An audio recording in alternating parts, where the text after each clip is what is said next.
further ado, we'll have Minister Loewen start off the announcement. Well, thank you very much, everyone, for being here, and good morning, and thanks for joining us. As many of you know, March 1st marked the official start of Alberta's wildfire season. Since the close of last year's season, our teams have been working hard behind the scenes, preparing, improving, and planning to make sure we're ready for whatever this year may bring. Wildfires have always been a part of life in Alberta, but in recent years, the scale, intensity, and unpredictability of these fires have shown us just how important it is to be prepared. We've seen firsthand the impact of wildfires can have, not just on our landscapes and the environment, but on the lives of Albertans, their homes, livelihoods, and sense of safety. Our government is committed to doing everything we can to reduce wildfire risks, respond quickly when fires do occur, and protect people, communities, and critical infrastructure. Today, I'm pleased to share another important step forward in that work. As part of Budget 2025, our government is investing an additional $900,000 over the next 3 years to expand and enhance Alberta's fire weather network, bringing our total investment in this same period to $1.9 million. This network is a critical part of Alberta's wildfire response. It includes a growing system of about 150 weather stations that are strategically placed across the province. These stations track key environmental conditions like temperature, humidity, wind speed, and fuel moisture, giving Alberta Wildfire real-time information to help forecast fire behavior and detect wildfire threats early. It's one of the best tools we have to help us stay one step ahead of fire risks. So what does this new funding mean? First, it will go directly towards upgrading older equipment and technology.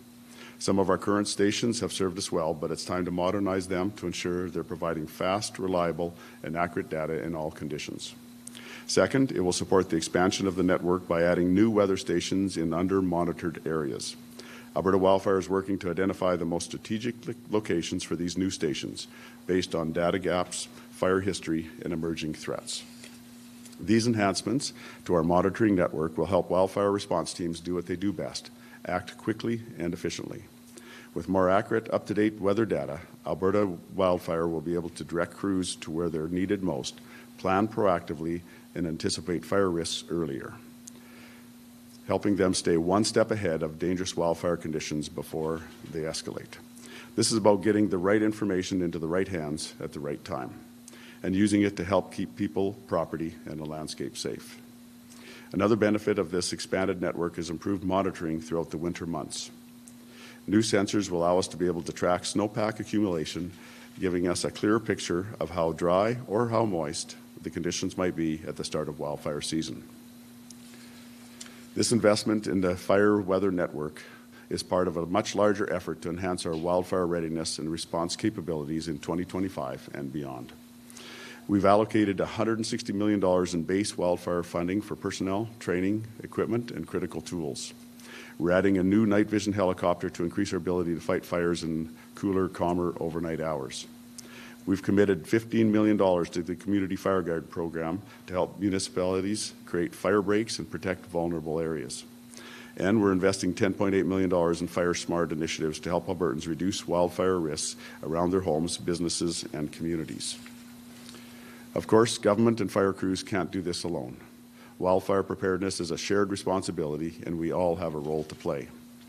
Some easy and impactful ways Albertans can help include checking for fire bans or restrictions before burning, getting a fire permit if you're burning in a forest protection area, downloading the Alberta Wildfire app to stay informed about local fire danger ratings and wildfire activity, and when enjoying a campfire, remember to soak it, stir it, and soak it again to make sure it's fully out.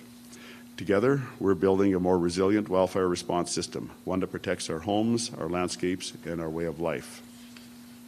So thank you again for being here and for continuing to support Alberta's wildfire readiness efforts.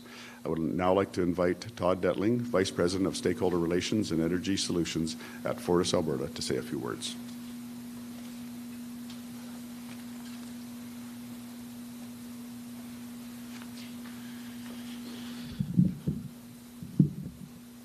Thank you, Minister.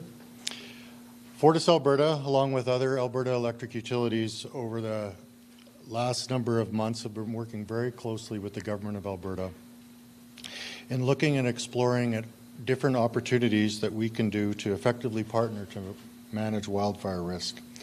Today we applaud the Government of Alberta for making the decision to fund an expansion of the Alberta Wildfire Weather Station Network.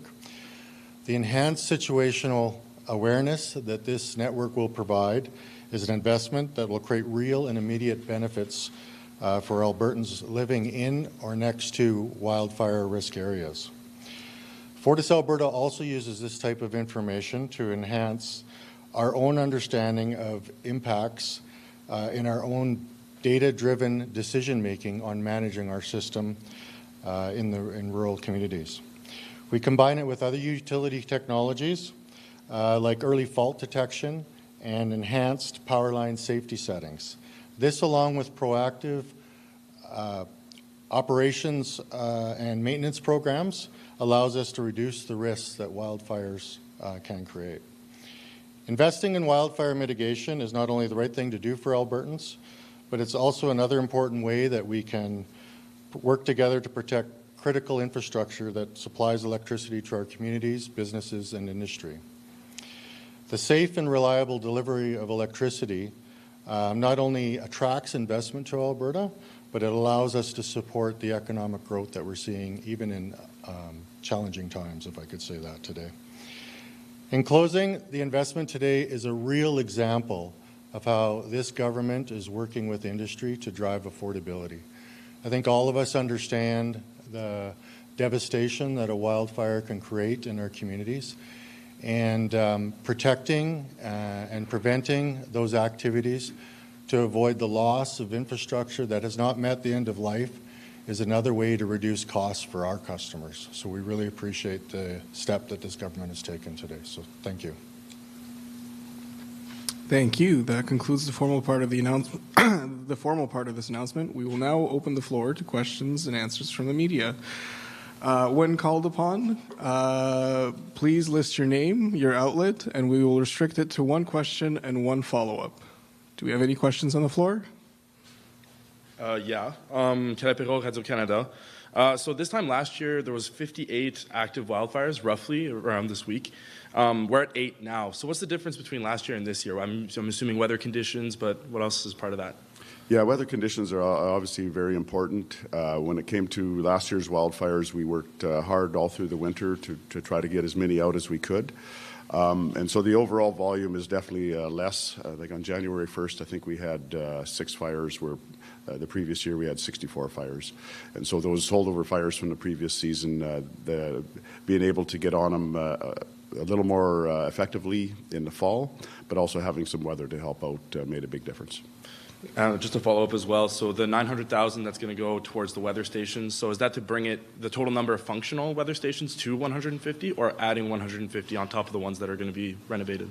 There's, and maybe I'll go to Christy on this too, but I believe there's about 150 now, and so we'll be upgrading some of them and adding some more. So it'll be a combination of everything as far as what we're doing with the additional 900,000.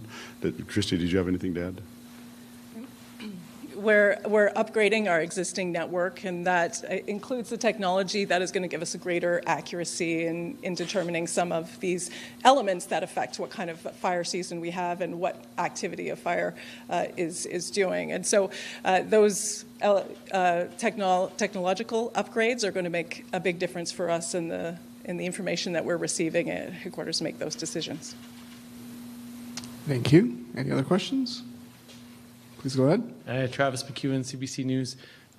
Early, of course, but what are we looking at in terms of forecasting for this wildfire season at the moment? You know, we do have significant snow in some parts of Alberta that makes things look better going into the season.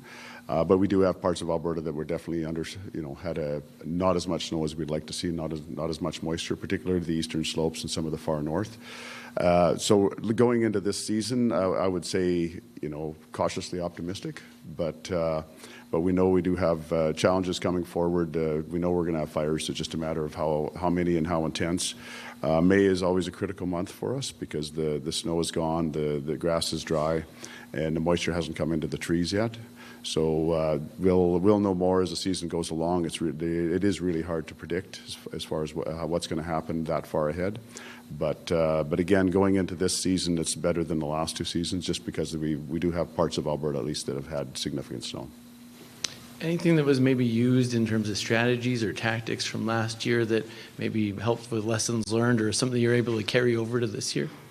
Always lessons learned. I think we did learn a lot on, in particular, the value of the night vision helicopters and being able to fight fires at night. That's been incredibly helpful for us.